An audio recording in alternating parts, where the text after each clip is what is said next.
I've used people rather than models, and would never possibly think of using a professional model because their gestures are not revealing. They don't offer me the validity which I'm searching for. You're too near me. Be further away. You want to walk in after? Yeah, but Tyr has to move over a little bit. I mean, another step. All right. And then rock your weight back a little bit. But keep that heel off the ground, please. Nancy, you have to move in that direction. And Janet will be about here. She knows how to. Okay. When you leave the art school and are confronted with your own private studio situation, you're confronted with the necessity for choice, which can be very difficult in the beginning for a young artist.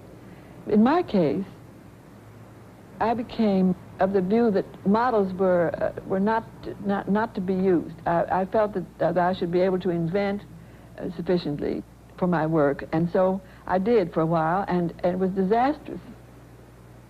My imagination wasn't sufficient, though I worked them and worked them and worked them. It was really a necessity to draw the people that were there. Then I was in a different, I wasn't posing, I was searching for the reality in these subjects. I felt it was there, and I must find it there. When I wished for movement rather than mobility, I was searching not for the reality of the individual model, as I had been before, but for a conviction of the action, which was different. I still didn't feel I could invent the action at all. I had to get it from the person who was walking for me, but I had to make them move and walk until I was able to find a way of expressing the movements that they were taking.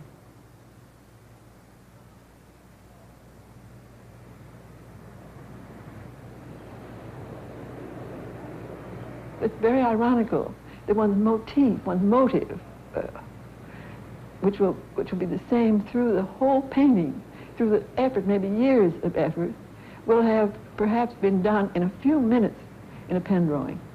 But that pen drawing will, for me, contain everything that could ever come into the picture. The problem is to draw it out. So what I've done over the years is to make an etching, which is a laborious process, but will reveal whether it has the possibility of development or not. If it's weak and has not sufficient vital connections within it, you will throw the plate away. I have so many abandoned plates you wouldn't believe. But of recent years, carried them first into line etching and then into aquatint because I felt the need of tone. You see, an etching is purely line.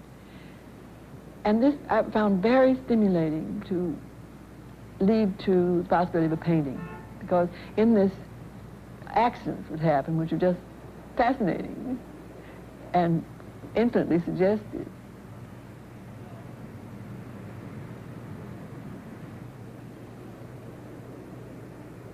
In this whole matter, you deal with likeness and difference, and that's one of the fascinations of it. You find likenesses, and then you assert the differences and play on it this way. Until finally, it looks very simple, but you put a lot of discriminations into it.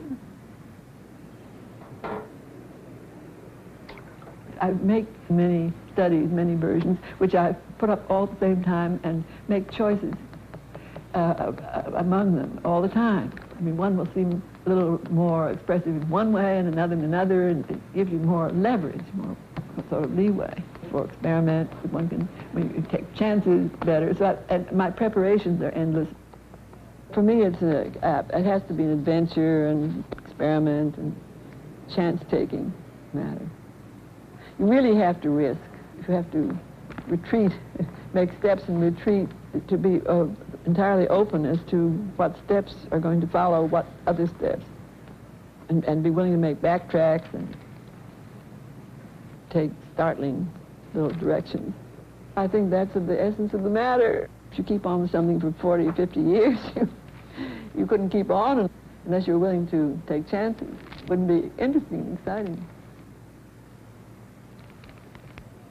when I was young, and the teacher said to me, now, I think you have a certain amount of promise, but I don't think you'll stay with it because you are so frustrated so much of the time.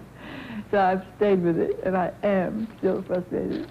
I'm 74, and I still see myself as continuing in spite of the frustration.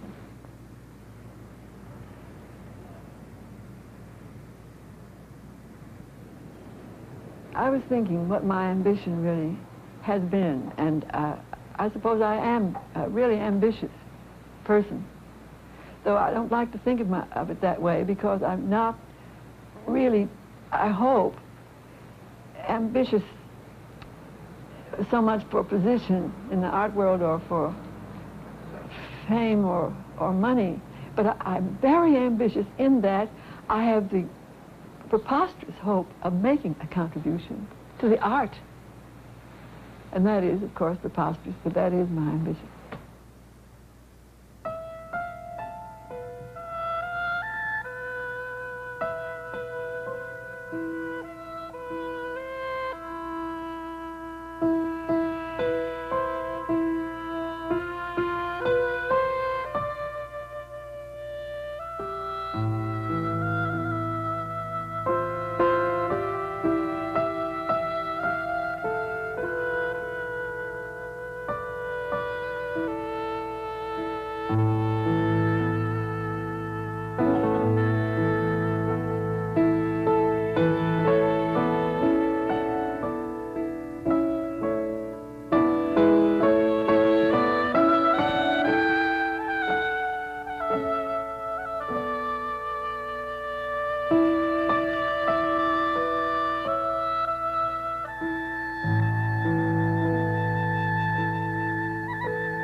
We work in the dark.